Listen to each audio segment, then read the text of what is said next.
I'm Jason Matthews, owner of Matthews Painting Company near Warsaw, Indiana. We continue our tutorial videos that we show all of our new employees who we train to become professional painters.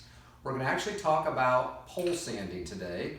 We're going to actually show you how to load the pole sander up with sandpaper. We're going to go to a wall here in our shop/training area and show you how to sand a wall and how not to sand a wall and what can happen if you do it improperly. We usually do this between first and second coat if there's debris in the paint, but we also do this before first coat. We just take a look at the wall. If there's just little bits of debris from the past paint job, we would just hit that by hand with some sandpaper. But if the walls are just really rough, we will go with a pole sanding attachment and we will go through and sand all of the walls. But we leave that up to our crew leaders on the condition of the wall.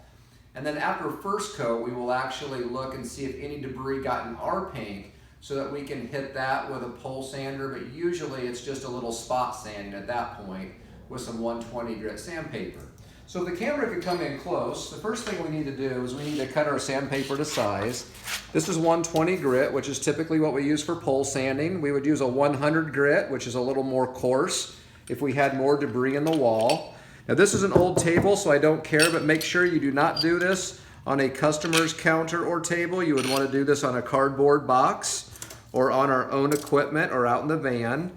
But I line this edge up with the edge of the sandpaper. I'm going to go ahead and I'm going to make a cut across like this. Now sometimes, depending on the brand of sandpaper, there would have been a line here. There's actually some sandpaper brands that already have the line that you need. Well, then you can just take your snap knife or a pair of scissors and cut your piece without lining that up on there. And what we do is we take this. You notice that these have little wing nuts. And I'm going to take this sandpaper and I'm going to just barely clip it on the end there, just about maybe an 1/8 inch.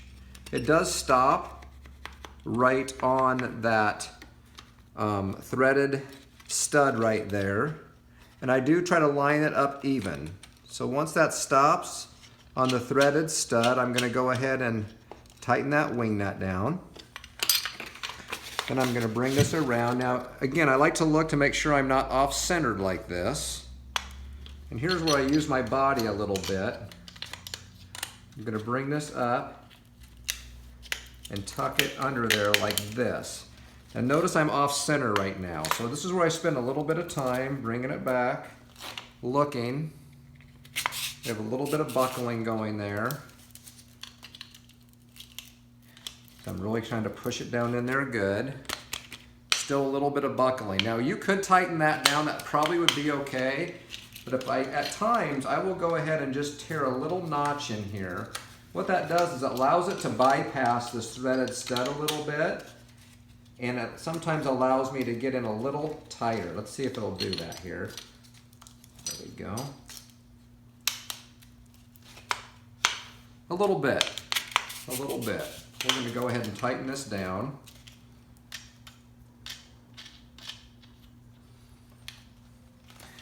And there we're ready to actually pole sand a wall. So some would say, what kind of pole are you going to sand? We're not. This goes on an extension pole. We don't sand poles. We use a pole sander. They should call it an extension pole sander. That's actually going to screw on the end of this. And we have several different sizes of extension poles. Tighten it down hand tight. Now you notice how this rotates. Also, we do like the Hyde, it's the brand, pole sander. There are some that have plastic joints here. We're not fans of those. They're cheap, but they break. So we like everything metal components on the back here. We're going to walk over to this wall here if the camera can follow. Of course, there's a lot of practicing of drywall repair and other things going on in this wall, but assuming this is a wall that's completely painted, that has a lot of debris in it, what you don't want to do when you come to the wall is you don't want to be out here trying to sand. What can happen is that right there. Did you see how that flipped? A lot of times that ends up denting your wall because, one, you had it too flat and you were standing too far from the wall. Every time I pole sand, and how we train to pole sand here at Matthews Painting is we always keep it at an angle. That will keep it from flipping. And so we like to actually have it at an angle, and then I like to be in closer, and I like to kind of move my body up and down with it. So as we're going in, I like to come down, keep it at an angle, and I like to drop with it, like this. Maybe the camera can get over here and see that at an angle. So again, I'm closer to the wall, I'm not here because it'll want to flip on me because you're putting too much pressure on the sander at this angle. So I get in close, I drop with it,